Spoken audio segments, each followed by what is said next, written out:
Welcome, ladies and gentlemen, back to another episode of the Questionable Perspective Podcast. I'm your host, FGC Chris, here with my co-host, Mr. TSD Joshua. How are you doing tonight, sir? I am doing well, Mr. Chris. How are you? Doing well. I said we've had a very busy weekend with Comic-Con and fighting game betas going on, and a lot of interesting stuff coming out of it. Oh, yes, indeed. Just Marvel, Marvel, Marvel. And What go ahead. I say? I think pretty much everybody expected Marvel to have a big showing at Comic-Con. Oh, it did. It did. There was quite some surprises. We'll definitely go over those. But first, I know you played the Marvel Tokon Fighting Souls beta. I was going to attempt to play it on my PC, but old Betsy over here ain't going to be doing that on running on 1070. Maybe low settings, but I didn't attempt. What was your experience like with that game? Because I heard it was up and down. It would depend on what platform you're playing it on. If you were playing it on PlayStation, which I did a stream playing it on PlayStation 5 today, the game runs smooth. No problems, no issues, no drop frames, none of this stuff that's going on. The game just runs perfectly on PlayStation. PC, on the other hand, is a completely different story. Like the game, I was telling you earlier, like the game crashed on me like 3 times yesterday, and it crashed one time the day before. When it crashed the 3 times, it crashed so hard it rebooted my whole computer, and that was not something I really wanted to go through. But I'm not the only person who's been having those issues with the game on PC. Even higher end spec PCs than what I have, which I got a 3090, but I think 4090s and you said 5090s are having issues running the game. Any of the 40s or 50s I was reading there were just, it didn't matter if it was a high AMD card or apparently lower. It was just, some people had a smooth experience on PC, some had a horrible. The game's not, you could tell like the game is not optimized for PC. And as much as everybody want to complain about Sony and all their security stuff, which is probably true with most of it, but I kind of put it on both them and Arc System. Like this game is just not optimized for PC, and it's made no sense why you've had 3 betas. You had 2 closed betas, which you didn't even test the PC side of things, and then you finally do test the PC side of things and find out, oh, we got big problems now. Now, go ahead. Go ahead. I was going to say, I'm going to be a little bit more fair to Arc Systems because I didn't have any initial issues with Guilty Gear Strive running at all, especially on my PC. Like, it ran smooth as butter. And I've had problems with Dragon Ball Fighters on there. Okay, that's Dragon Ball Fighters. That they implemented netcode later. That was the issue with that. Even after the netcode, it still has issues. Did they screw up the matchmaking and ranked for that game? They messed it up a little bit. Because I know there was one game, it was so unplayable. I think it was Dragon Ball Fighters that they screwed that up on. And as you can tell on what we have on the screen here from Pirate Nation, Marvel Tokon Fighting Spirits open beta disaster on PC. Some people couldn't even play it on Linux. Like the gentleman here named Carmen Jovan. Hopefully I did not mess that up. He couldn't even play it on Steam Machine due to there being no anti-cheat module. And the easy anti-cheat is like the bare bones anti-cheat a lot of companies use. Now, I think this is more on Sony's end that this issue happened because I don't know everything that runs in the background, but we'll get into a little bit of that, but we'll show some of these other comments here. You can still see this, right, Mr. Chris? Mm-hmm. Yeah, Marvel Tokon's isn't the problem. It's their own security software. It's full details. I would look into that, but everybody's thinking the UE5 engine, no. As you were, dude's rocking a 4090, had 0 issues, was a little jittery on his buddy from the EU.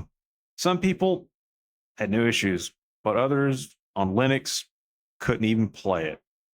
Some people said it run buttery smooth on Windows 10 PC, 470, no crashes, no frame issues. Windows 11, probably the issue. You're not wrong. That's a operating systems that it's terrible. And again, over the same weekend, Sony was down for quite a while. And from Herman Bandhammer here, PSN was down for hours. I think it was like 6 hours, roughly.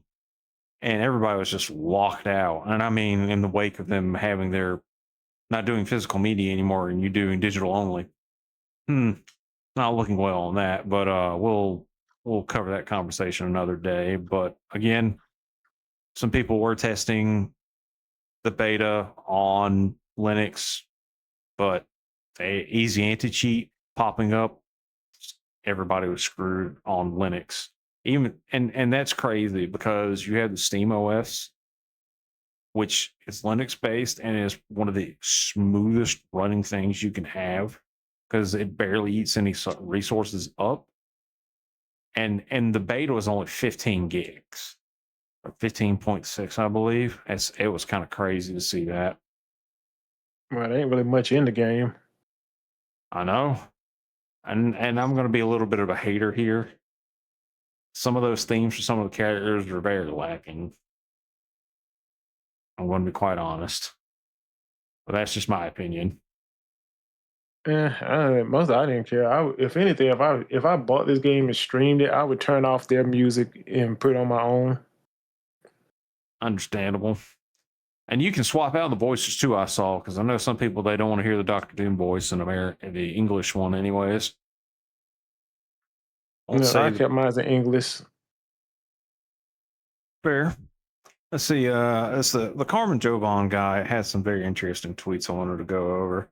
After thinking about it long and hard, I might be canceling the pre-order for Marvel Tokon. I'm so heartbroken to say this because I love it, but it's an absolute nightmare on PC. And on top of that, it does not work on Steam OS.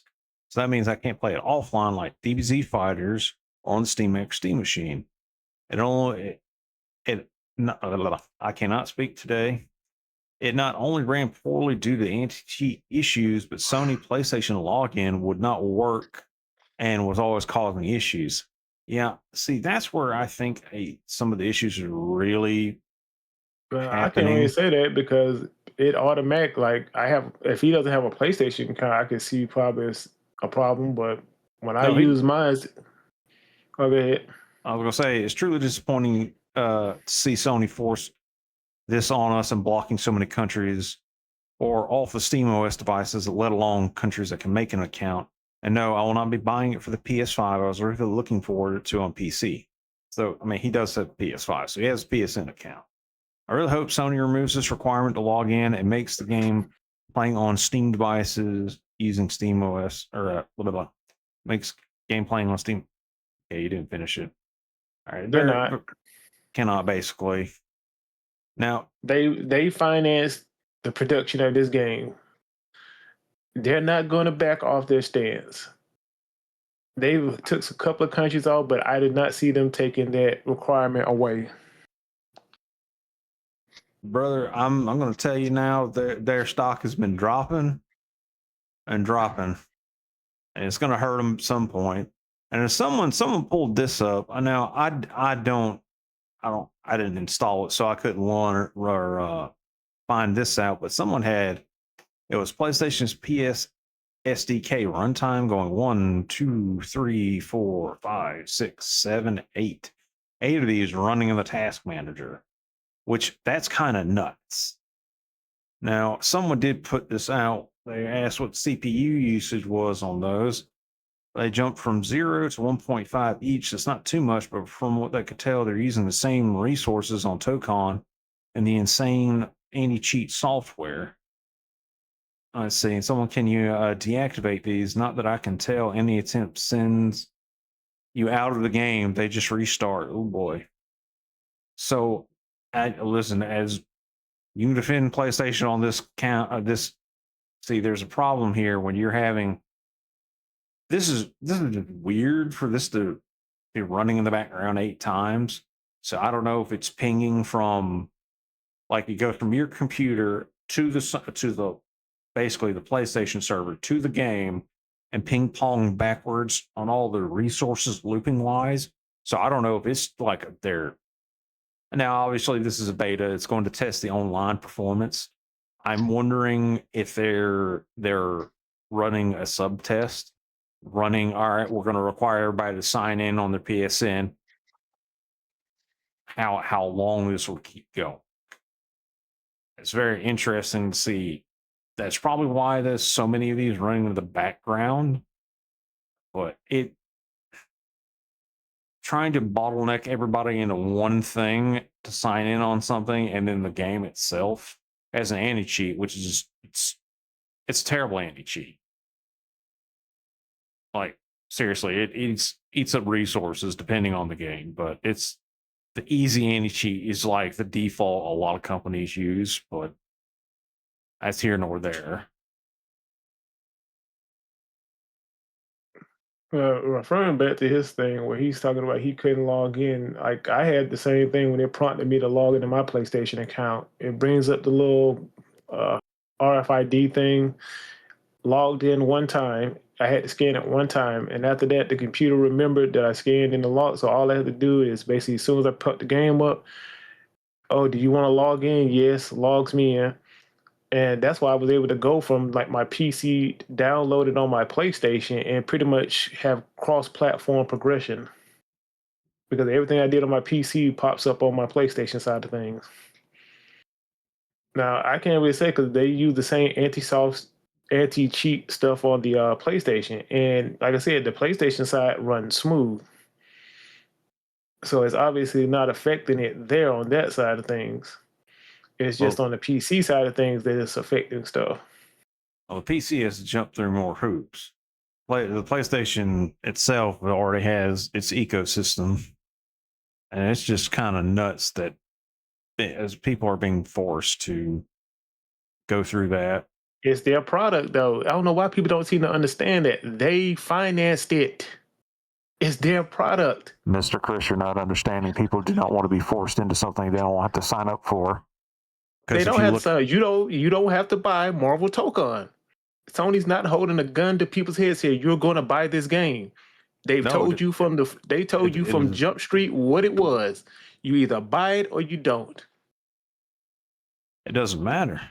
Being forced into that and locking out a good chunk of the market doesn't sound like a smart move to me. Once again, it's their product to do what they want to do with it. And they're going to lose a lot of people. Then that's their choice. They've pretty much told you what their business strategy and plan is. And everybody's talking about, oh, we just have to cancel our PlayStation Plus. And guess what? You canceled your PlayStation Plus. You did your little petition. And what a month past them making that decision, and have Sony said anything about backing off of it? No. Well, there was it's still moving straight forward. I think there was an internal email, I believe I saw.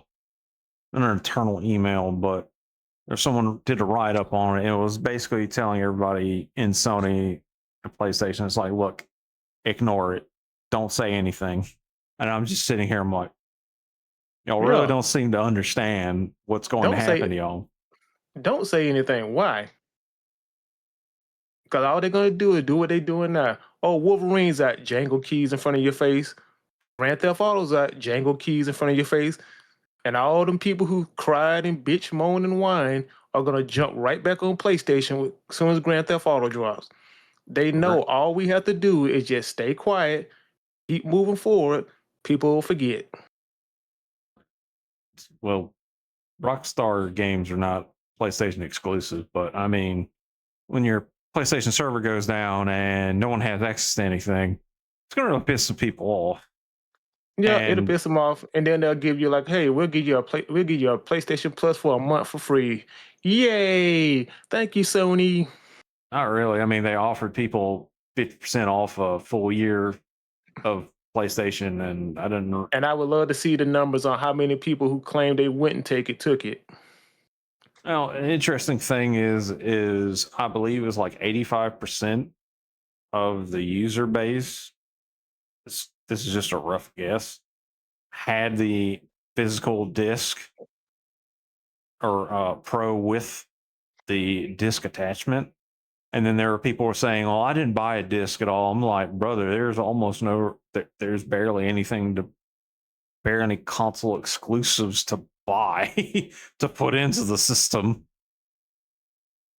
People should have known what Sony was going to do anyway once they put out their PlayStation 5 Pro. It didn't come with a disc drive, did it? Yeah, you had to pay an extra 80. Now it's almost $1,000 for the whole bundle. Which pretty much told you what Sony was going to do. And then they're going to up the price again, I think, next year. All of them go up the price. Nintendo's already talking about a price increase for the Switch too. Microsoft already told you their console is going to be over. It's going to be 1,000 and over. They're all going to be there. Well, that's due to another market issue, but we'll discuss that another day. Well, they already had pretty much said even before all that their next console was going to be a PC hybrid. They already pretty much knew it was going to be like that. These things are already PCs, my friend. They have their own operating system that they... Not like a PC where you can basically change parts out. If you want to change this out, change that out, you can do it internally. I mean, that's what Microsoft is pushing. Yeah, I'm talking about for the lay person. Because PC people don't seem to grasp why console people have consoles. Because the console has always been the easy thing to get. It's plug and play. And that's always been the selling factor of a console over a PC. And it just blows my mind. People don't seem to understand that. No, people understand it. It's just a choice of things. But I mean, the next console, or the next, I mean, you can call it really a console at that point. I mean, it's just going to be a mini PC at that point. I mean, technically, the Xbox Series X and PlayStation 5 are mini PCs. Though I would highly recommend not letting your PlayStation 5s overheat. I think it still has that problem. I'm not quite sure, but no, it doesn't have that. I've still got the original one, and I've had it since the release of Street Fighter V. And well, you're not running it. You're not running it almost hours on end like it stays and all that. It stays in like rest mode. It's been in rest mode for like a couple of months, so it's in low power mode. No, what I'm saying is you're not running the thing almost for like 7 to 8 hours constantly, like CEO or Evo has. Because remember when they were first doing that, those things were just burning out the back end USB ports. Yeah, but at the same time, you kind of have to think about that. Like, you're running a console for almost what time did tournaments you start? By like at least say 8 o'clock in the morning till almost 11 or 12 o'clock at night, 3 days back to back to back. You're gonna have problems. Sony sponsored Evo that year, and they foresaw this not being a problem, but it ended up being a problem. They were freshening out. Pretty much, they already at Evo. They're already swapping out fresh consoles and stuff. They do that like every few hours. They didn't have enough, or I don't think they had enough to swap out. I have to relook that up. Sony at Evo, they were swapping consoles out. It was Evo. They were swapping consoles out. The main console on the stage, they were swapping. They keep it fresh. They didn't just run it on the same one for just the whole 3 days. It swapped out like every couple of hours. They would swap them out. No, that was CEO that was having that issue. I think there was ground pull consoles that were having the heating issue too. Because I'm trying to remember now. I know the main stages, they definitely weren't. Oh well. Discuss and then you have to think about the fact that people keep jamming their USBs into the back of the console, the front of the console. I'm like, that's a lot of wear and tear. To be fair, no one should be engineering their power supply next to USB ports, especially as hot those things get. That was definitely you're manufacturing fault.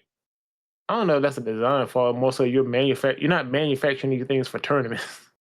No, it was definitely I would say a design flaw when they made this thing, and someone said, "It'll be fine." Like, But it's okay, is that are they having the same problem with just people who just use them normally? Because like I say, I got the original one and I've had it for It years. I've not had that issue. how many hours are you gaming on it? Yeah, it depends on what I'm playing. You gotta remember, a 12-year-old is gonna be gaming. If they ain't, it's summertime, they ain't got a bedtime, they're gonna be gaming on Fortnite for almost 10 hours. If the But I parents just aren't don't watching see. them, But but that's just something I haven't seen. Like people them having this widespread issue. It just seemed to be something that was happening at tournaments. that is something I will definitely have to look up. That's probably gonna be, I'll definitely have to relook into that. It might just be in a tournament specific thing. But on to our next subject, though none of us run on a tangent here. Marvel re-releasing in-game, but it's called Encore. So they're going to be showing Steve Rogers returning the Infinity Stones. This is something we all assumed after he decided not to come back in time. He's like, no, I don't think I will. That's the I don't know how many. I don't know how many minutes. Well, you will say that's about what, maybe 5 minutes they're adding to the movie.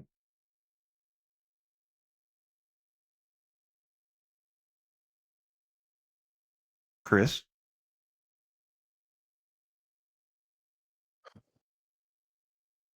1 second, please. Wait a minute. Oh, I'm sorry, my narcolepsy kicked in. Narcolepsy. I don't think it was narcolepsy, you nerd.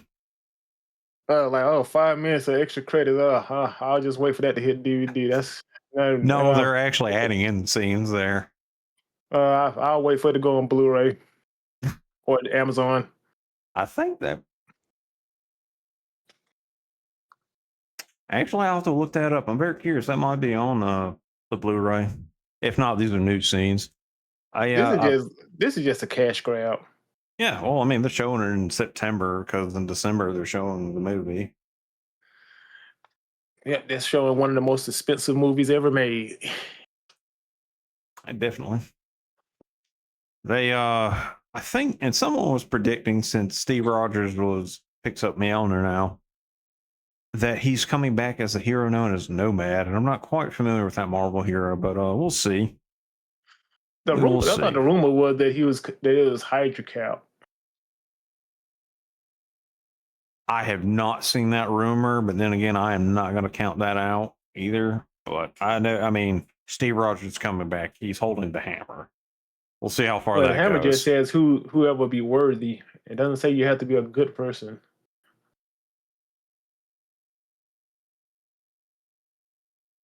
Well, that varies because the Hulk has lifted it before. That was with like immense strength that he always has. Now, for a very funny thing, Ryan Reynolds was at San Diego Comic-Con dressed up as Deadpool in a gray outfit. Some of those remember, I believe that was the X-Force outfit. Now, we will play this video and let it play out because this is just funny. Who's this guy with the swords and stuff?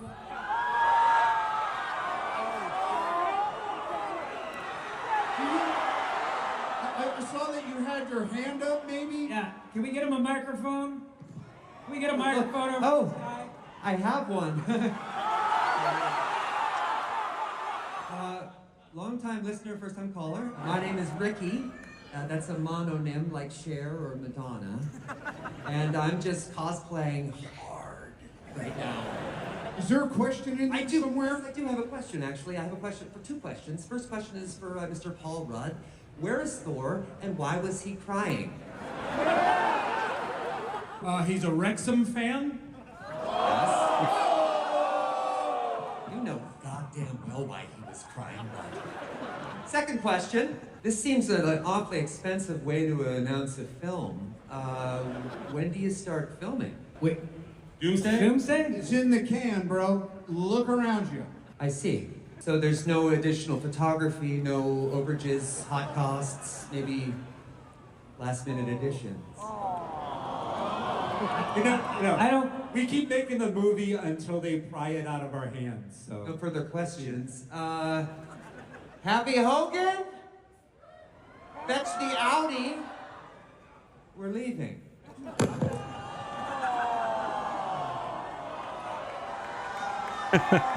and gentlemen, Ryan Reynolds. The inimitable Ryan Reynolds.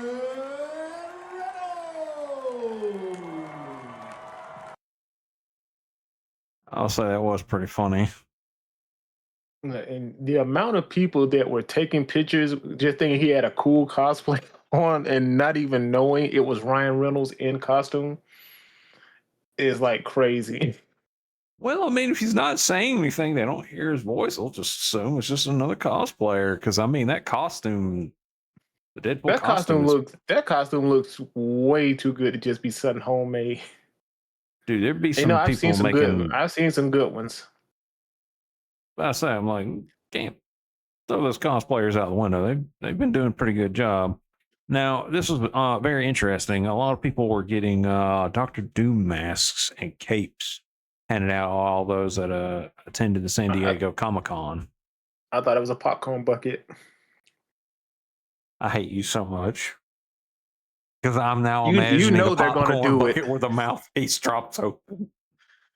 I like the Wolverine one. Oh, the Wolverine one was a very obvious one. Dear Lord. Now, here's a list of people that are in the movie.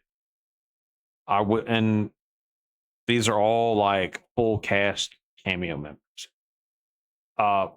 Wanda is not on here, but she is in the movie. I'm just going to Chris slow roll Evans this. and Robert Downey Jr. were the most expensive ones. Oh, I wonder why. Well, Robert Downey Jr. even before that, he was getting almost $90 million every time he showed. Just for him doing cameos, anytime he showed up, he was getting over $50 million. Bro could buy his own country at this point if he wanted to. No, him and his wife had their own studio. Oh, good Lord. But I mean, Yeah, when he does like the last couple of movies he's been doing, that's comes from him and his wife's studio. Interesting. I'll have to look into that. I got Wong as Wong. I mean, They got Miss Marvel's in there. I didn't know that. And I got America Chavez, OB. They got Killer. I mean, this list is long. Got Tom Holland as Peter Parker, and a Ryan Reynolds is Deadpool in there. Spider-Man. And a Damaro. I'm not sure. Now, there was a display of 5 witches of Latvian witches that people theorize representing the Infinity Stone. So there might be 6 Latvian witches. Is Owen Wilson playing Morbius? Oh, Mobius. I was about to say, I'm like, no. You got Heimdall. You got Sif, William Dafoe's Green Goblin. Good God. Sif. Did she die already? Well, I mean, these are cameos too, so they might show up in flashbacks or whatever. Vin Diesel's Groot, Bradley Cooper, Rocket, Maria Bakalova. I may have screwed that up, but I mean, there's a picture of the main cast. I really wish they would have picked somebody else to be Victor Von Doom, honestly. Well, the whole point of Doomsday is supposed to be like erasing all these other timelines and merging everything into one. Yeah, they had an announcement for all the stuff for Phase 7, and I lost it somewhere. There's like Deadpool, Spider-Man, Nova. What's some of the other ones? I mean, as you can tell, you can have so many people in here.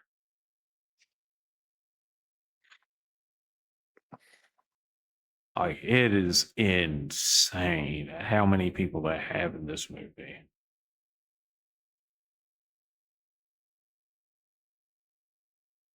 It's crazy how well Patrick Stewart looks in his old age. I really thought about that picture. What, Patrick Stewart? Yeah. He what, like He like was- 90 son? yeah, both him and Ian whatever. Ian They're- McKellen. Ian McKellen, they're way up there. Yeah, this is it for him. Like Patrick Stewart was like pretty much announced like after he was done with Doom that he was officially retired. Pretty much. He definitely made his money, and all the extra Star Wars, Star Trek stuff he did, he's pretty much set for life. All right, now for very interesting, this is one of the newer movies they announced. Kevin Feige says that Ryan Gosling is going to be Ghost Rider, which I think that's going to be very interesting. Because if you've seen anything, he did Ken and Barbie. He did what's his name in Project Hail Mary. Blade Runner 2046 or whatever. 2049. The next one, the next Blade Runner is coming out is 2099. Good grief. Now, I think he'll do a great job. I'm not sure which Ghost Rider they're doing because there's been several. So we've been told Ghost Rider. He's Johnny Blaze. Okay, so he's the first one then. All right, we'll see how that goes. And just for the giggles, there was this art was pretty cool. He's Ken enough. They're not gonna do the car. Okay, we're not doing the car Ghost Rider. We're not doing Robbie Reyes. We did it one time in Agents of Shield, and it was stupid. He's not really a Ghost Rider, so that's the funny thing. Long story short, his dead uncle possessed the Charger or whatever that he drives, which he draws his powers from. The irony. Now, this is a very interesting detail I want to pull up. There's a description that Shang-Chi may be the only hero power enough to stop Doctor Doom in Avengers Doomsday. I'm like, we will see. I'm still mad that they didn't do the Mandarin properly, like his rings, like actually having different powers themselves. They're just I think they did a better job with it in his movie. No, I'm just saying I wanted his rings to have like powers and stuff to make them all powerful, not just be the iron bracelets you would see from the Kung Fu movies. Uh, That's just me. yeah, but I could see why they would do it because like for him to use them to fight with.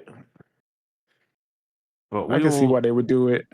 We'll see how he does. I think he'll do well. Now, this is a very, very big announcement that I've been wanting to see. Marvel's doing a new Midnight Universe. This is going to be sort of, we'll just read it. Marvel's new Midnight Universe looms over San Diego Comic-Con with issue 2 reveals Midnight Spider-Man, Midnight Fantastic Four, and Midnight X-Men, along with stunning new variant covers. The bold new publishing line features monstrous takes on Marvel's greatest heroes that will have a unified launch, hitting stands together on October 7th as the only new Marvel comics released that day. The main covers will be presented in a cloak cover trade dress that conceals full artwork until readers open the issue. Covers by Steve Botch, Kev Walker, and Dyke Ruin. These are pretty interesting. Let's see here. Just going down it. There's some interesting variant covers. Here's one for Spider-Man.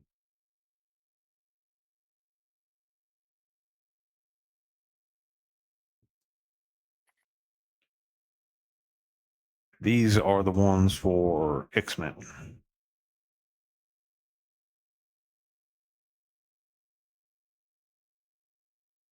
Overall, what are your takes on this? This is a bit of a grim take on our heroes here. I think it's probably not going to matter.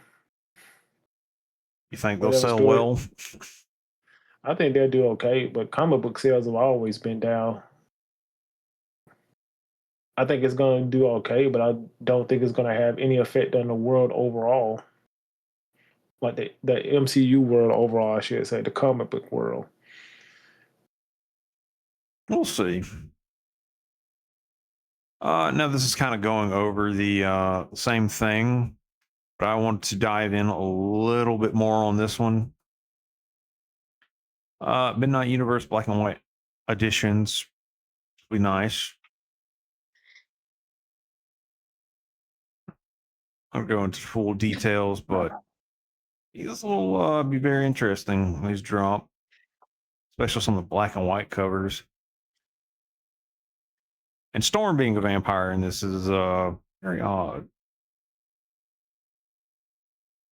There's some of the concepts for Spider-Man.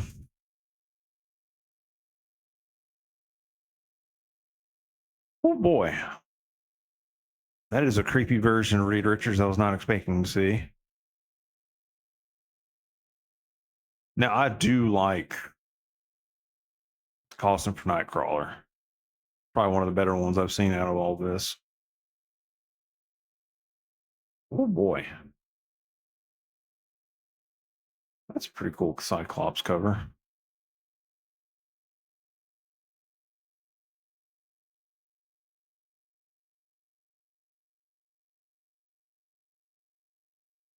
This is an homage to God, what movie was that?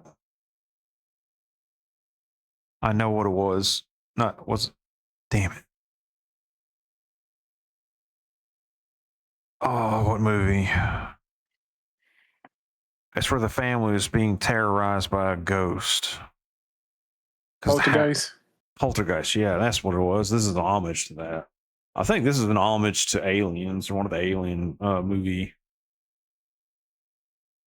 of the Alien movies. That's definitely a Poltergeist reference there. I know, I just never really been into these stories where it's like, hey, we're gonna just put your characters through these really horrific things and show you them dying and stuff. Like, I don't really want to read this. Well, I mean, they're taking a page out of DC's book, because the Absolute Universe is like all the worst things that could be happening to some of those heroes are happening. Then again, that whole universe was made by Apocalypse.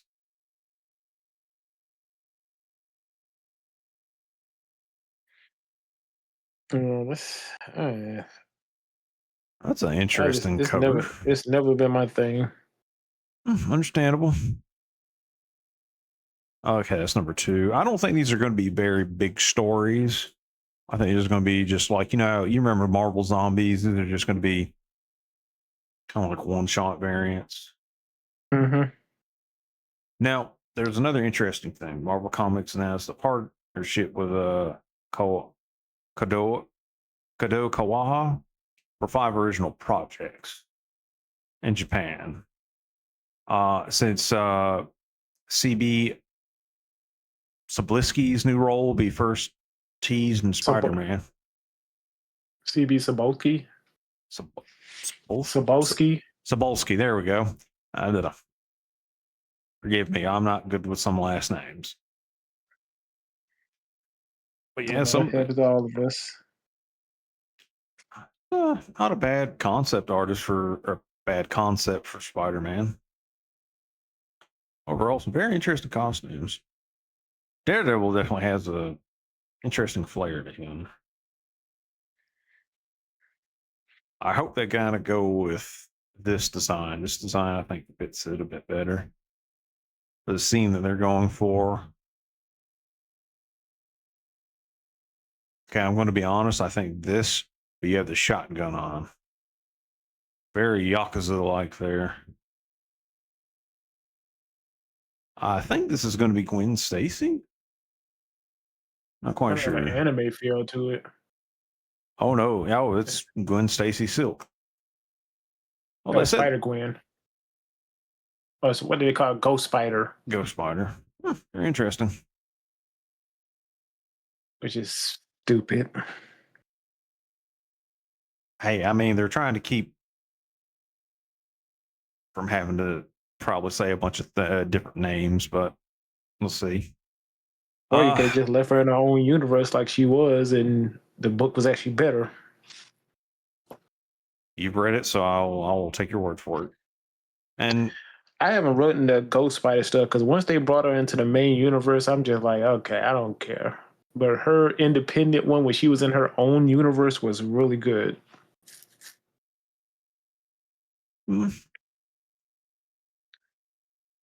it was definitely an interesting universe, I'll say. And this is just some of the SH big arts for Doom. I'm not too thrilled with the weird center pattern they have on him. But I mean, these are not bad. They have some I think 1/6 statues as well. A lot of the actors. They look pretty good. And just kind of a last little nod for all the X-Men fans. The fourth season obviously coming. It's going to be around Apocalypse. But I'm going to be quite honest, and I know someone's not going to like this take. So they're doing 2 seasons? Well, this will be for the season 4 is in development now. I don't know where they're going to end it. But I am just not a fan of like the way they try to imitate. That's all the costumes from like the last season or the current one. I believe so. I'm just not a fan of like how they do this coloring, trying to imitate stuff from the 90s. It just seems so off-putting to me, but that's just my opinion. What? But I get what they're doing. They're trying to, bring that nostalgia from the old 90s cartoon. Yeah. Since it is technically a continuation of that show. Yeah, we'll see where it goes. It's just not me. Not for me in particular. I'm more interested to see what it's going to do after now that Bo DeMayo is gone. Well, he's been gone, but now that pretty much all the stuff he wrote is now done, and they kind of have to go on their own. Because he pretty much did the first 2 or 3 seasons. Pretty much that's all him. Yeah, it's going to be interesting. I don't. They shouldn't have got rid of him, but that's just my opinion. I can understand why they got rid of him. I know he was bossy. Yeah, you saw some of the stuff he was emailing some of the people. You might understand it too. I mean, to me, my 6 men. Oh, good Lord. Yeah, there's definitely some bad takes in those emails. I think they claimed they got rid of him because he had an OnlyFans, but I'm like, you knew that before you hired this man. There's no way you didn't know he had that before he hired it, that he's done adult films. So you knew who he was, but he knew his X-Men. That's one thing. I can't take that away from him. He knew his X-Men. I don't care what someone's activities are. If they're good at writing and directing, what am I to say? Well, you already know what it is nowadays. Yeah, we gotta make everybody feel good. Don't pass the purity test. Oh, can't be in this. Good grief. Yeah, and I think the fact that he did kind of go against what they wanted to do with some of the characters by like trying to either race change or sexual change characters. He wasn't really into that. He was just like, okay, no, these are how these characters are. That character's like that. This is this character. So I can see where he would have been bumping heads with Marvel. Yeah, I wasn't particularly a fan of the way they did Morph. Because, I mean, like, in the early episodes, like, I mean, he was sickly. He was, like, dying of cancer. And they just kind of took that away from him. My biggest thing was the whole Wolverine and Morph thing, which they kind of underlined it. Yeah, that was I don't know what they were going for with that look. But it kind of seemed like they kind of went away from it a little bit, or it's not as much a focal point because him and Morph have a really good scene, like, because you remember like when Magneto rips out the adamantium off his bones and he goes back to Bone Claw Wolverine for a bit. Yep. Like they show that when he gets X Factor of what is it? What was the X team he had? It was him, Sabretooth, Morph, and Lady Deathstrike. What was that team called? Oh, it's not X Factor. It's I darn can't it. remember. I What can't remember was because they had all these names for these teams. it? Was Team X, not X Factor. What was it? Because was it X Factor? Damn, I can't remember now. Was it X Force? No, X Force was later on. X Force is like Deadpool, Wolverine. Isn't it? Isn't it one where him and Sabretooth and someone else were part of the team? Not that's I think that was was just it? Team No, X. it wasn't Alpha Flight because that was the Canada one he came from. I can't remember because there's so many teams in X-Men they all made over the years. That's hard to remember. Sorry. But Couldn't they remember, have folks. but it's like a really good scene with him. Like once he gets his adamantium back and this stuff, and him and Morph are sitting on the plane and they're talking, and it's like a really good scene, a conversation between him, like kind of like underlying hints of stuff, but it's like some of us can only be one thing. Like Wolverine's like, I can only be a weapon. And Morph is just like, doesn't that make you feel sad? I feel sad for you. That you can't see yourself as anything but a weapon. It's a good conversation. I said that's why I liked about X-Men 97. They've done a really good job with like the dialogue between the characters and stuff. They had some great writers for that show. Because what was it when they first met Nightcrawler? Like seeing Wolverine like being handed a Bible by Kurt was pretty interesting. Because I Oh know yeah, when they Rogue. talk. Okay.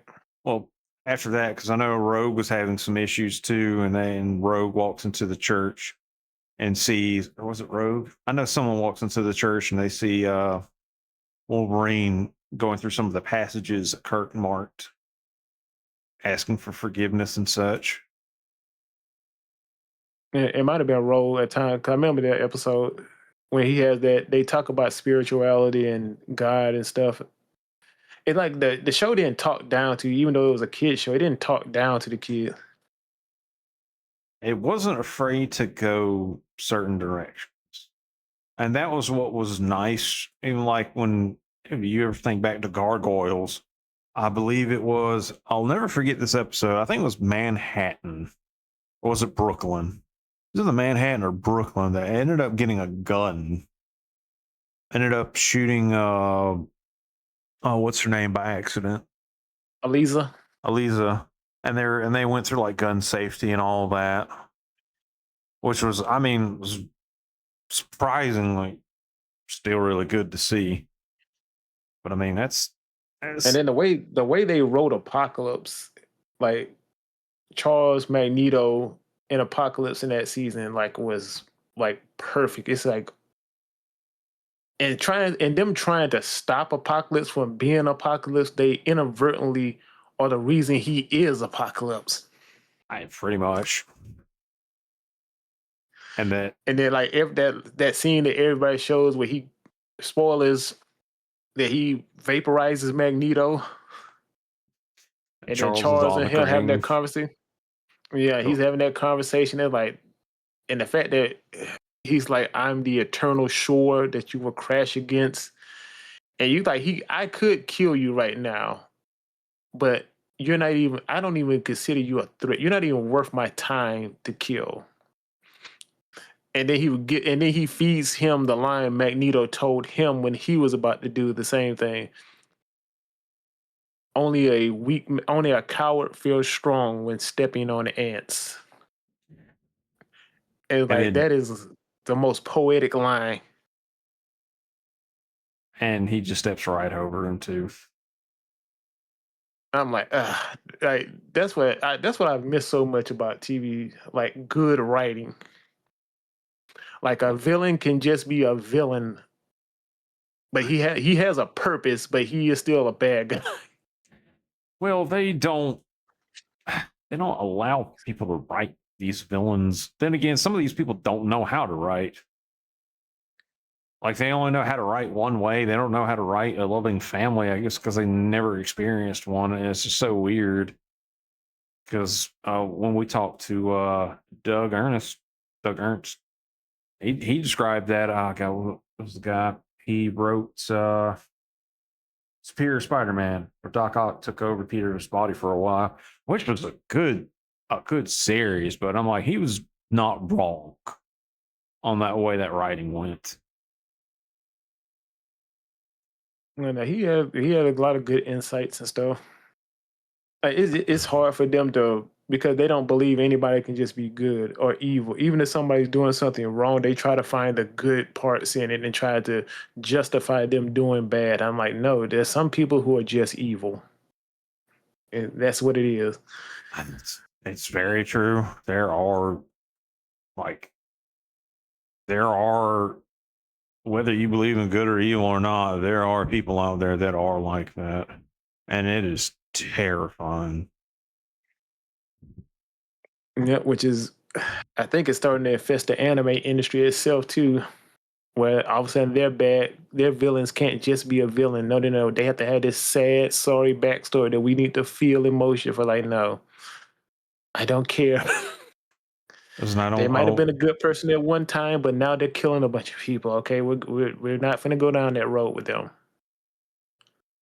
Yeah, pretty much. I don't need somebody to be good. I need them to be evil. Now, one of the more hilarious things Marvel did right when Doctor Doom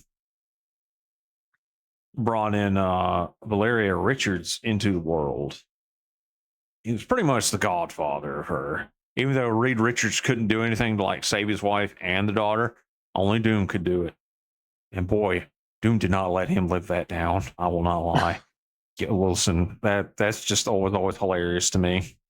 And well, that's always Doom. Anytime he gets a one up on Reed Richards, he never lets forget that. But when he had the Sorcerer Supreme's power and atop everything else he had at the time. There was a battlefield where everybody's trying to fight him and all of that, and he unleashes a spell, and she and Valeria Richardson's dying. Spoiler alert, sorry folks. And so Doom is doing everything he can. He's talking to gods, entities. He's throwing out every spell he can, but her dying becomes a fixed point in time until the living tribunal comes before him. And he's asking the living tribunal to like reverse all of this.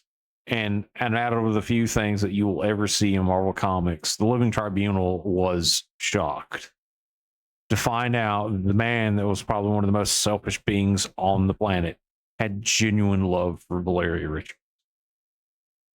Because he considered her like a daughter. Because after his death, he pretty much left everything to her. Because he basically gave up himself existing, his future, past, and present. And just he disappeared into nothingness. But then, no one stays dead forever, yada, yada, yada. Except Uncle Ben. No, he's been alive in some universes. In the main universe, though. They're the only people that stay dead in Marvel and at any point in time is if they've had cancer. Notice how they've never reintroduced that in some stuff. Because the last big character, and I think it was towards the early 90s, it was Captain Marvel. Yeah, which was the biggest one. Yeah, because Thanos escorted him all the way to the afterlife as well. I can't think of anybody else having cancer. I think they quit doing that just because. Yeah, they usually find other ways to kill you off.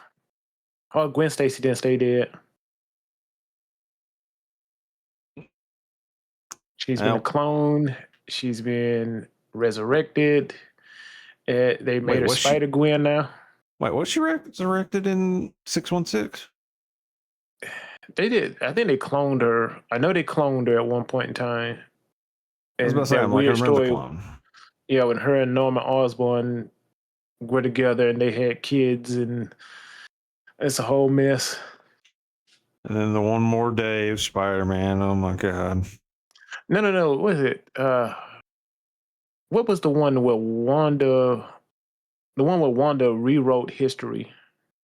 I know it Wait, was and I know it was just before she did the No More Mutants. yeah, It and was she just brought before back. that. Yeah, she gave everybody their perfect life, and Peter had Gwen, and he had Uncle Ben. Were back to life again, or magic back to life for a bit, or however it was supposed to be worded. Oh, there was another time too when the Celestials came to Earth and they were testing everybody. Gwen Stacy came back and was testing Peter Parker, and then as soon as his test was over, Gwen Stacy appears before Norman Osborn. Now, Marvel has done it a couple times, but it's one of those things. It's kind of like, I don't know if y'all need to keep doing this. It kind of cheapens the death of a character if you keep resurrecting them or cloning them. Like, come up with Resurrecting something them. new. Well, it's like when I always point back to the one example of like DC did. I always like when they do like DC did the White Knight.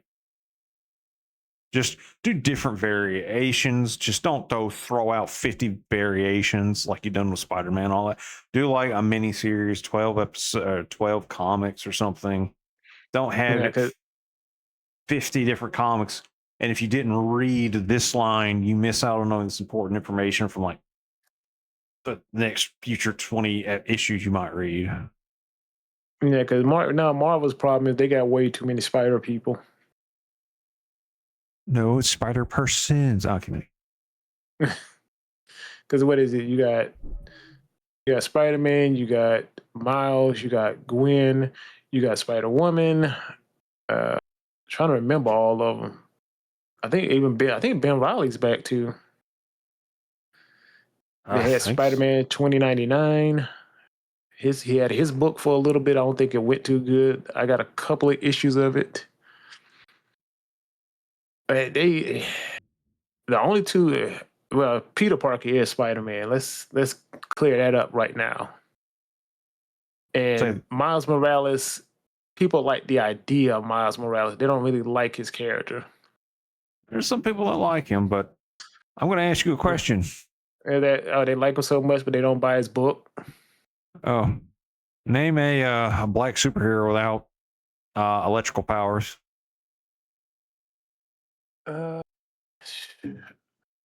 Blade. Mr. Terrific.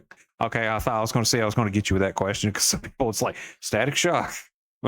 Miles Morales. I'm like, these guys have got electrical powers, guys. Yeah, Icon, that's kind of like the Blue go-to. Marble. Yeah. That is one movie they need to do.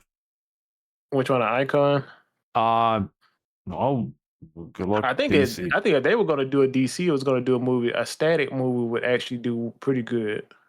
Yes, I would think so, but I don't know if they'll pay what's his name, the royalties. I think he's writing something now. I'll have to double check. I know I saw something for Static got announced. A Blue Marble movie would be really Hopefully good. I'm hoping they gave it back to people who know what they're doing instead of the people who tried to relaunch Milestones and completely change Static's origin. What's his name that created Static Shock is doing this project. Okay, because I can't remember when they tried to relaunch Milestone and they did Jesus Christ. Did Static. Like they instead of him, you remember how he got his powers and stuff. Yeah. Yeah, they completely throw that in the trash. He gets it from a Black Lives Matter rally he goes to where the police break it up. I wish you didn't tell me that. And the second I saw that, I just put my hand in my face and I'm just like, Jesus Christ, man. Can we just because Static, they give you a black or white. Like, people like Static just because of his character. And he had good stories. And it's the same thing with like X-Men. They talked about they talked about current day issues, but they didn't dumb it down to try to make it one sided. They gave you both sides of it and let you make decisions on it. Pretty much. But I think that's going to be it for us when it comes to Marvel and our a little too much yapping there. But And I would like to say, I saw you, Marvel. Thank you. You finally realized Black Panther is a man, and you got rid of Shuri. that's another casting we'll talk about real fast. Is yeah, Shuri won't be reprising her role as But Black she'll be in there Panther. for Doomsday. She'll be Black Panther in Doomsday. Will she be? Yeah, no, they've you're already right. shown You're it in the right. trailer. Yeah, you're right. You're right. But they've already announced that Black Panther 3 is coming in, I believe, in 2028. Yep, it's And gonna be T'Challa's son. which doesn't make any sense, but okay, let's go with it, Marvel. So Because it's if about- it's his son from Black Panther 2, that would mean at least 18 years have passed. Why does everybody look the same? well, to be fair with the way they do the timelines, it's like this. All these events are happening at all the time, so it's not like 10 years down the road. It's kind of Well, that's all at once. Well, now remember, they kind of all keep them within the same time because they Yeah. all kind of happen concurrently. So if his son is there, that means 18 years has passed since the last movie. And I'm like, okay, how are you going to explain that? And you know how they are; they'll figure out something. Yeah. But it's going to be interesting to see how people are going to accept him as Black Panther, as the new Black Panther. Well, if the actor is good, they'll accept it. Even in Tokon, they say T'Challa's dead. Because there's an interaction between Storm and Shuri where Storm is apologizing for her loss. And Shuri thanks her and all that. So they basically acknowledge in the Tokon universe, T'Challa is dead. That's to be expected because aren't a lot of these characters in Marvel Tokon pulled from different universes to a degree? I think they all pulled from the same universe. Because Danger is just a Danger Room, given the sentient form back when the Danger Room had gotten a sentient form. Okay. Like she's part of the X-Men, like the newer generation of X-Men. It's just kind of weird because I had somebody come on my video when I was talking about Shuri not being Black Panther and trying to convince me that, oh no, they could just add him in later on. I'm like, why would they put two Black Panthers in the same game? And I'm like, and that just kind of sealed the deal. Like, yep, he's dead. So this is your Black Panther for this game. Well, that's going to be it for us. I'll have some stuff linked down below in the description, folks. You all have a wonderful night.